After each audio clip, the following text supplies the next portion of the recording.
This lesson is on squares and square roots for powers of 10. Recall that squaring any whole number produces a perfect square. Let's start with 10.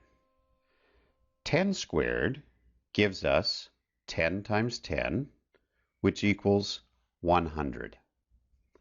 Now let's square other powers of 10, such as 100.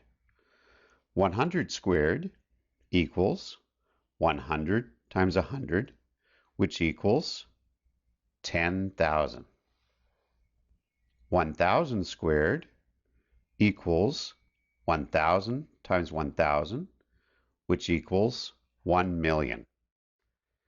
Now, take a look at the powers of 10 you are squaring, and then take a look at their answers.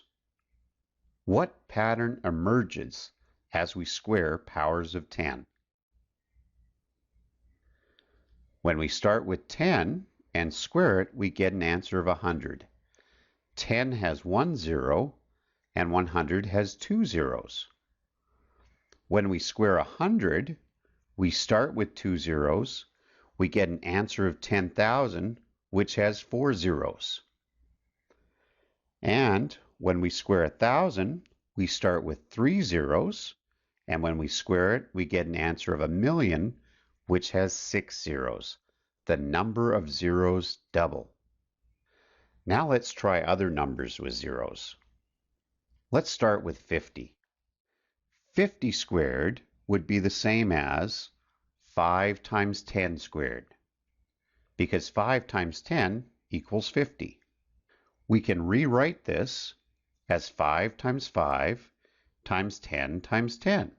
We square both numbers. 5 times 5 is a perfect square, which is 25, and 10 times 10, of course, is equal to 100. When we multiply something by 100, we just put 2 zeros on the end. So our final answer is 2,500. Now, you try squaring 500 and 5,000. Write down the answers that you think you would get. For 500 squared, 5 times 5 again is 25, and we're starting with 2 zeros, and when we square it, we wind up with 4. So our answer is 250,000.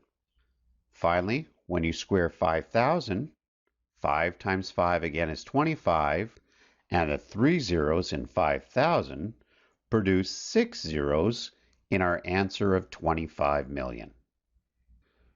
Now, let's go backwards through these questions. Recall that taking the square root is the opposite of squaring a number. So, if squaring a number doubles the number of zeros, what does taking the square root of a number do? Taking the square root of a number halves the number of zeros. Let's put this into action. Let's take the square root of our answers from the first example in the first half of this lesson. We'll start with taking the square root of 100. Remember, when taking the square root of a number, you are thinking, what times itself equals the number inside the square root, called the radicand. So in this case, what times itself equals 100? 10. Notice the number of zeros again in our answer. Now let's take the square root of 10,000. The square root of 10,000 has 4 zeros in the question, and so our answer would have 2 zeros, and the square root of 10,000 would be 100. What would the square root of 1,000,000 be with 6 zeros in our question? The square root of 1,000,000 is 1,000 with 3 zeros. The number of zeros get cut in half. Let's try taking the square root of other numbers with zeros.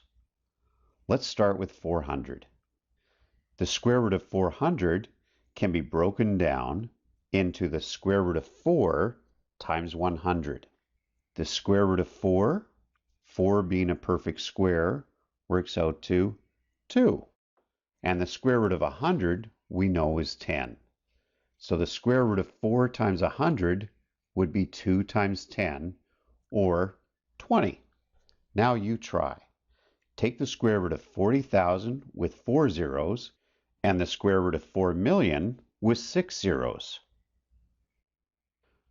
For the square root of 40,000, you take the square root of 4, which is 2, and the 4 zeros become 2 zeros in our answer. So the square root of 40,000 is 200. And for 4 million, the square root of 4 is 2, and the 6 zeros become 3 zeros, giving us an answer of 2,000. Let's try a slightly different example. We'll take the square root of 400,000. But first, I want you to look closely and figure out why this is a different question than the other ones we have tried. 400,000 has 5 zeros, an odd number. So how would we handle this? Well, let's do what we know.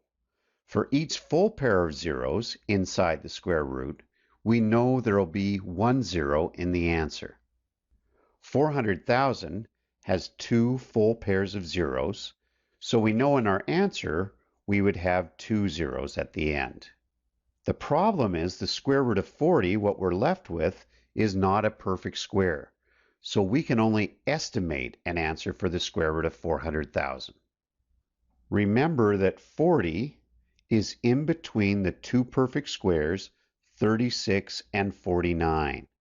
So the square root of 40 would be in between the two square roots of 36 and 49 as well. Let's take the square root of each one. The square root of 36 is 6, and the square root of 49 is 7. So the square root of 40 we know is in between 6 and 7. That would make the square root of 400,000 in between 600 and 700. To get a closer estimate, we would need to utilize other methods for estimating the square roots of non-perfect squares.